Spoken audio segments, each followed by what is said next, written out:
Yo soy Héctor Díaz Polanco, nací en República Dominicana, Santo Domingo, el 12 de octubre de 1944, en el este del país, en una ciudad llamada Tarana, que es una especie como el Macondo familiar, porque todas las historias familiares alrededor del grupo familiar circulaban en torno a ese Macondo de los llanos de Santo Domingo llamado Tarana. Vengo de una familia extraordinariamente pobre. Mi madre era una ama de casa, mi padre era un campesino que terminó siendo obrero.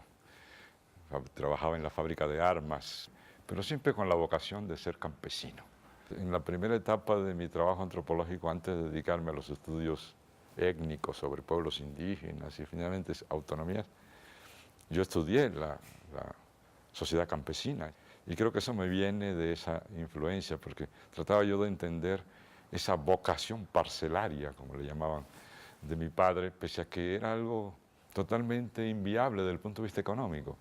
Entender todas esas cosas para mí fue muy importante y por eso me dediqué a eso. Mi primer libro, de hecho, que publiqué en México, fue un libro titulado Teoría marxista de la economía campesina.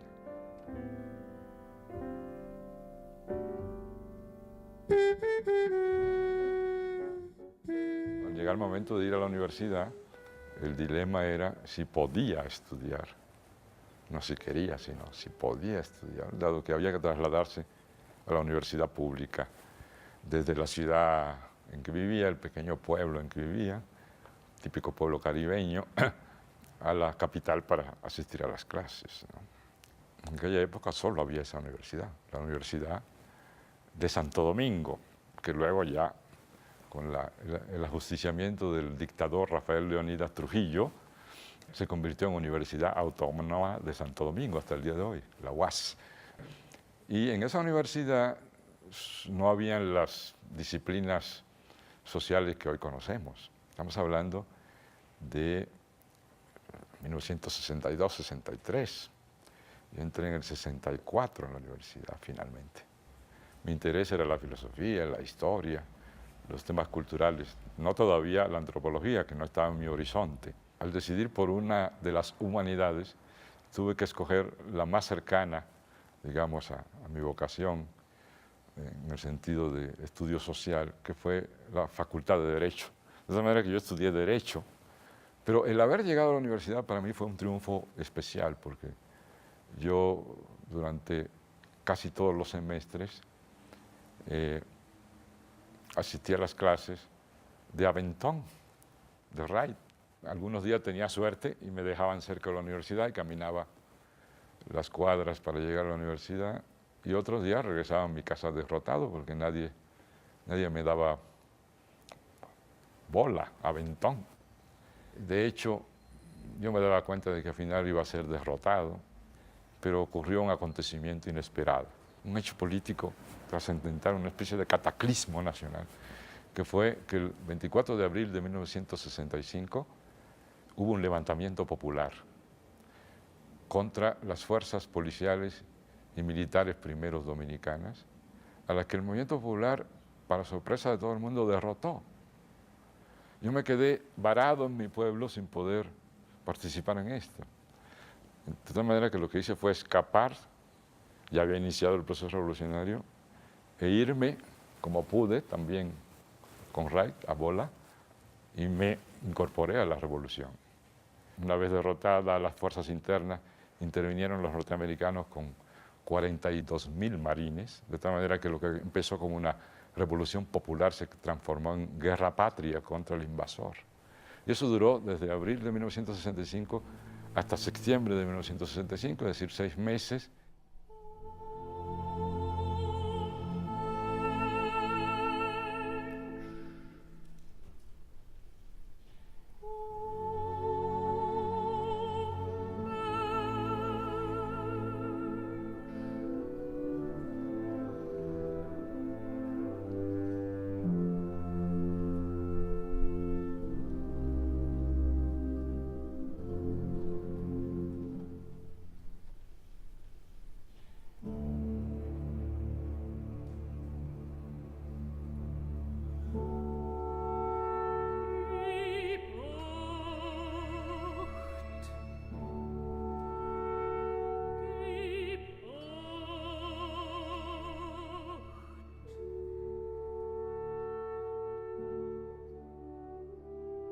mi fusil, tenía mi lugar, pero era muy incómodo aquello, muy difícil, muy complicado, sobre todo para alguien interesado en cosas como la literatura.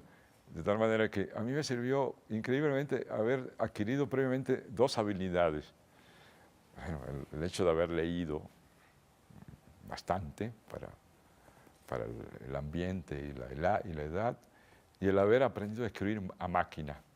Y cuando empezó la revolución a organizarse, se crearon las regiones. Y en la región 1, el comandante de esa región necesitaba a alguien que fuera su asistente.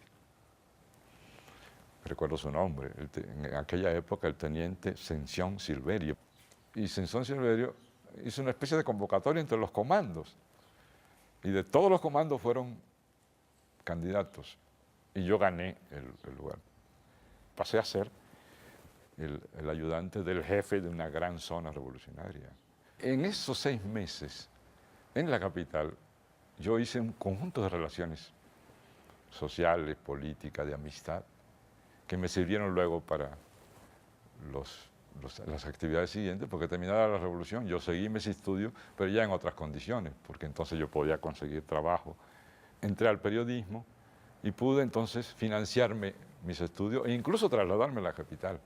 Eso fue un cambio fundamental en mi vida y me conectó con la intelectualidad de aquellos años. De tal manera que yo no solo participé, sino fui cofundador de los grupos literarios de aquella época y artísticos, donde hacíamos teatro, poesía, cuento, novela, etc. Y eso me abrió un campo muy importante, que influyó a su vez en mi decisión de estudiar antropología.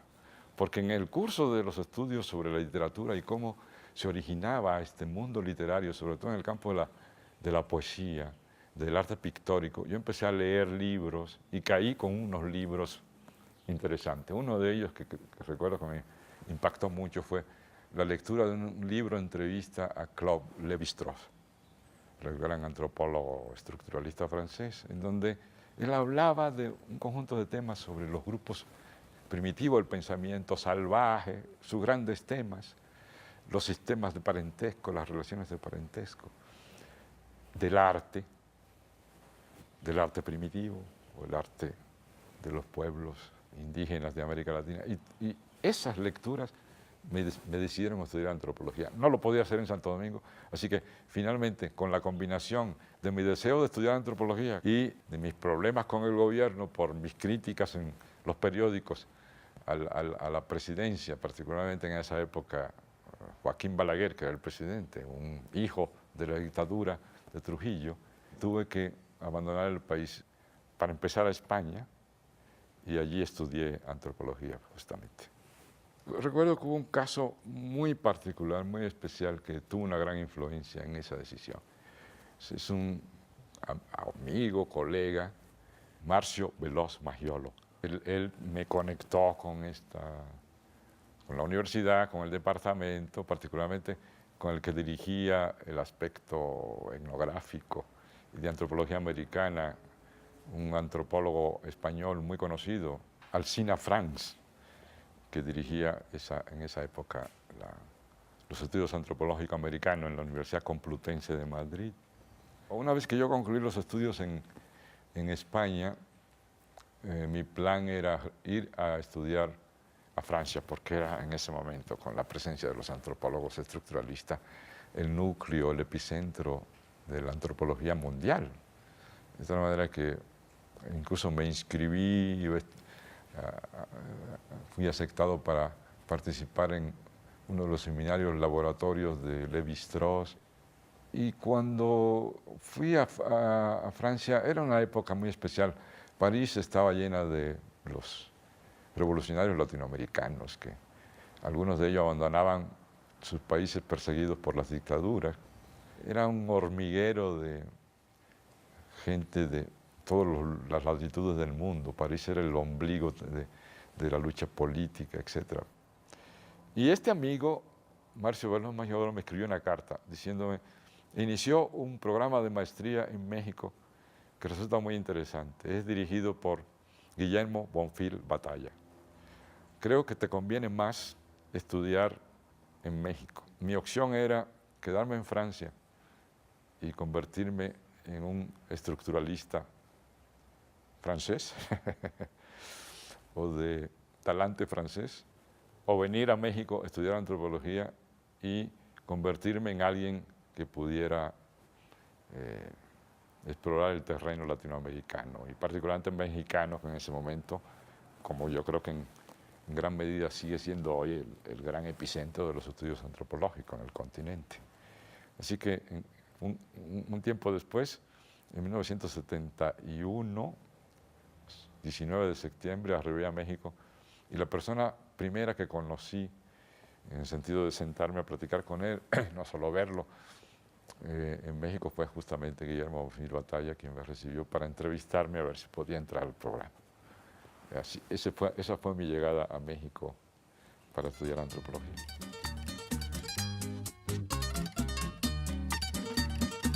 El mar con ser tan profundo no me impide que no pase mi abismo de alguna clase, me impide amarte en el mundo.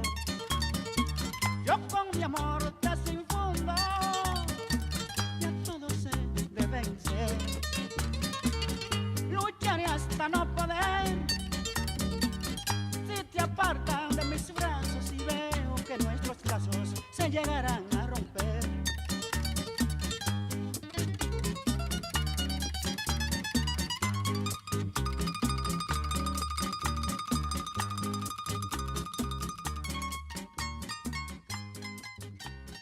En ese momento había un auge, un gran boom de los estudios campesinos.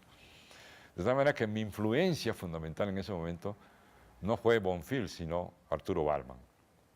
Arturo Ballman era profesor de ese programa y me impartió un curso precisamente en el primer semestre de la maestría sobre teoría campesina. Y ese curso me impactó muchísimo y determinó mi interés por los estudios campesinos, que marcaron mi trabajo y mis estudios hasta los años 80. Yo termino los estudios de maestría y luego hago trabajo de campo para hacer la tesis con Lourdes Arizpe. Era una investigadora muy imaginativa y una gran compañera y amiga, de tal manera que con ella me formé en el campo. Cuando terminé la maestría, la culpable de que yo me quedara en México, pasando a hacer el programa de doctorado, fue Lourdes Arizpe. Ella fue la que me convenció de que me convenía de inmediato pasar a hacer el doctorado en el Colegio de México. Ese doctorado lo hice en el Colegio de México, ahí bajo la influencia de Rodolfo Steinhagen, continué en los estudios agrarios. Y luego de eso yo entré a un centro de investigación que estudiaba pueblos indígenas, sobre todo desde el punto de vista lingüístico, el Centro de Investigaciones e Integración Social, el CIS. Y ahí permanecí de 1977 hasta que cerraron el centro en 1985. Cuando cierran el CIS, a los investigadores le dan la opción de escoger una institución donde quieren trasladarse. Muchos compañeros escogieron irse al INA y yo escogí el CIESAS. De tal manera que yo soy investigador del CIESAS, como soy mexicano, por elección. El CIESAS tiene la característica de que prácticamente los grandes constructores teóricos en materia de estudios étnicos, identidades, pueblos indígenas, pertenecieron al CIESAS. Solo basta que mencione en primer lugar a Aguirre Bertrán, en segundo lugar a Guillermo Bonfil, dos de los grandes pensadores, constructores de la antropología mexicana en su aspecto indigenista por un lado y en su aspecto crítico y de búsqueda de nuevos enfoques, con Guillermo Bonfil y otros colegas suyos que hicieron este pase, este quiebre, sobre todo al entrar la década de los 70. En el momento en que empezamos nosotros a estudiar la problemática étnica, había una situación complicada en términos no solo teórico y político, sino también académico. El mundo antropológico estaba bastante dividido en varias corrientes, pero sobre todo dos corrientes. Y en ese debate irrumpe una tercera corriente, por llamarla así, de gente que veníamos de la tradición marxista. Y empezamos a elaborar una serie de materiales críticos tanto de la teoría integracionista como de la llamada antropología crítica, y nace lo que terminamos llamando la teoría étnico-nacional, porque partíamos de la idea de que en ambos casos había una especie de sesgo. En el caso del integracionismo, enfatizando más lo nacional que lo étnico, y al revés, en el caso de la llamada antropología crítica, enfatizando más lo étnico que lo nacional. Y nosotros queríamos vincular al mismo tiempo etnia y clase y etnia y nación. El segundo elemento que hace que yo ya entre de lleno al estudio de la cuestión étnica es que justamente a finales de los años 70 y por supuesto en los años 80, la cuestión étnica adquiere una relevancia extraordinaria, no solo en México, sino en América Latina. Eso está, digamos, marcado por grandes momentos históricos hasta el día de hoy.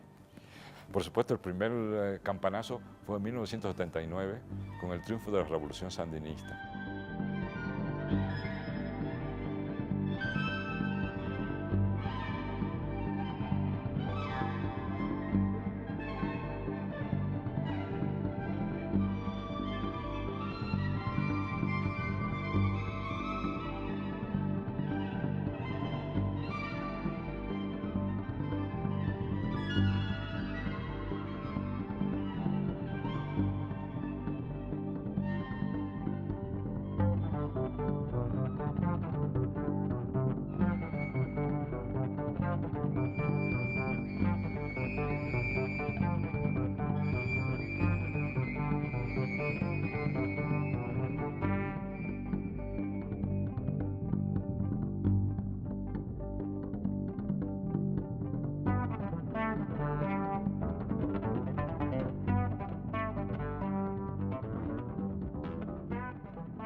Lo étnico se convierte en un tema fundamental en América Latina a raíz de la rebelión de los indígenas contra el sandinismo, que no tenía la suficiente visión e incluso sensibilidad política para entender la reivindicación de los pueblos indígenas.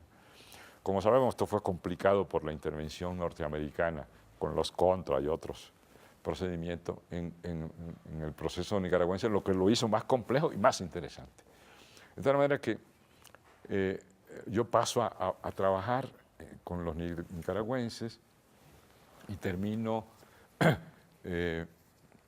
investigando la costa atlántica para primero definir cuál era la naturaleza del problema y en segundo lugar para, a petición del gobierno sandinista y de la Comisión de Autonomía que terminó construyéndose por parte del gobierno para buscar una solución, trabajando con esa Comisión Nacional de Autonomía y tratando de elaborar una propuesta de autonomía. La experiencia nicaragüense influye en el proceso mexicano y empiezan a aparecer, en consecuencia, grupos que tibiamente o de una manera marginal plantean la autonomía como demanda, pero no todavía de manera fundamental.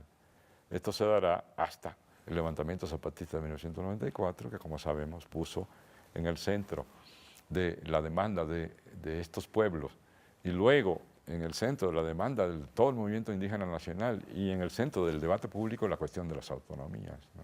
Entonces, el zapatismo despliega ante el país, ante la nación, como una gran estela, mostrando la diversidad del mundo indígena, la importancia de este mundo y la acumulación de agravios, el gran memorial de agravio que viene con el levantamiento, pero al mismo tiempo las grandes posibilidades que plantea el mundo indígena a la sociedad nacional y los retos, en el sentido de que ese mundo está haciendo planteamientos que pueden ser importantes para revisar el mundo político del país. Y la autonomía entonces empieza a reconstruirse, no solo políticamente, sino teóricamente. Esto implica una complejización de la autonomía, en la medida en que aparece la autonomía no simplemente como reconocimiento de las tradiciones y los usos y costumbres, e incluso de los gobiernos tradicionales, sino que la autonomía incluye, a partir de este momento, elementos nuevos y de gran calado político, social y económico, ya no digamos cultural. Lo que también desata el zapatismo es un conjunto de acontecimientos muy importantes que marcan la vida política del país en ese momento, particularmente el encuentro de la Convención Nacional Democrática que se hace en el Aguascalientes, en la selva lacandona, que fue una experiencia extraordinaria, tuve la suerte de ser elegido miembro de la presidencia de la Convención Nacional Democrática y también tuve la suerte de que cuando se inició la negociación con el Estado mexicano por parte de los zapatistas, ellos también me invitaron como asesor en materia autonómica y participé en las primeras asambleas. Y cuando se inició la tarea de la negociación propiamente dicha en tres fases, también tuve la suerte de ser, hasta donde alcanza mi conocimiento, el único antropólogo que estuvo en las tres fases. De tal manera que pude tener una visión bastante completa del proceso de negociación, parte de cuyo material utilicé luego para escribir mi libro que se llama La rebelión zapatista y la autonomía. Hubo un movimiento después del levantamiento zapatista de reflexión sobre la cuestión de la diversidad en un terreno que intentaba combinar la problemática antropológica con la cuestión filosófica respecto a la identidad y a la diversidad, que resultó en el libro que se llama justamente Elogio de la diversidad. El tema de identidad y de diversidad ha sido el tema recurrente en mi trabajo en los últimos tiempos, en este ámbito de globalización de la sociedad y de la economía, intentando precisamente salir de la visión pop, como la llaman algunos, la visión popular de sentido común de la globalización, para tratar de entender lo que en realidad la globalización oculta como transformaciones no solo de lo económico, sino también de lo político y sobre todo de lo cultural, ¿no? En el marco de las instituciones de investigación y docencia, el CIESA sin duda alguna ocupa uno de los primeros lugares. No quiero decir el primer lugar, pero es una institución señera en este horizonte. Y eso se debe, yo creo, a la peculiar tradición del CIESAS, incluso con sus antecedentes, el antecedente particular del CICINA. La manera en particular en que se hace investigación y se intercambia. Se puede decir que incluso en los últimos tiempos algo se ha perdido de esta discusión interna. Pero lo que ha ocurrido es que muchos investigadores han ampliado el horizonte también y han buscado contactos con otras instituciones o otros campos de trabajo, pero siempre, por decirlo así, con el sello CIESAS, creo yo, ¿no? En la medida en que el CIESA, como está haciendo, se renueve, en la medida de lo posible, dadas las restricciones absurdas que existen, rejuvenezca su planta de investigadores con savia nueva, esa tradición continuará y se mantendrá este ritmo de producción, que yo creo que en términos de número de investigadores es uno de los más altos del país, si no es que probablemente el más alto, ¿no? Los investigadores del CIESA son extraordinariamente productivos, eso es una cosa muy notable.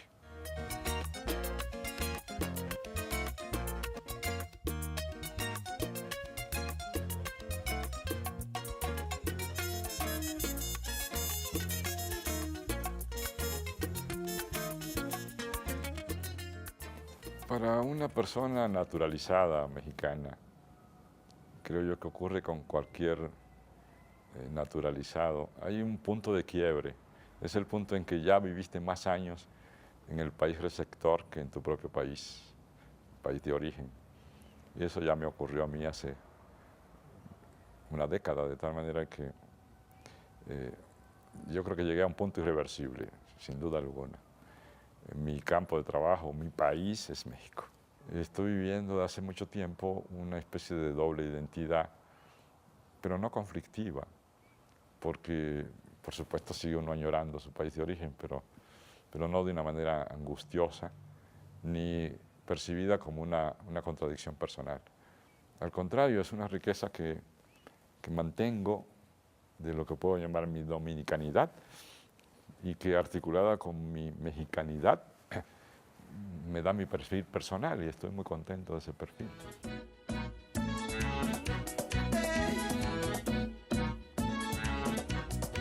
Somos un agujero en medio del mar y el cielo, 500 años después. Una raza encendida, negra, blanca y taína, pero ¿quién descubrió a quién?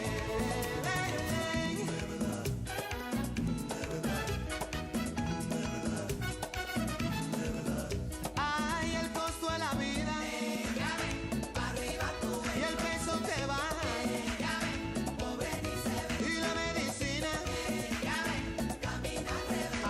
se cura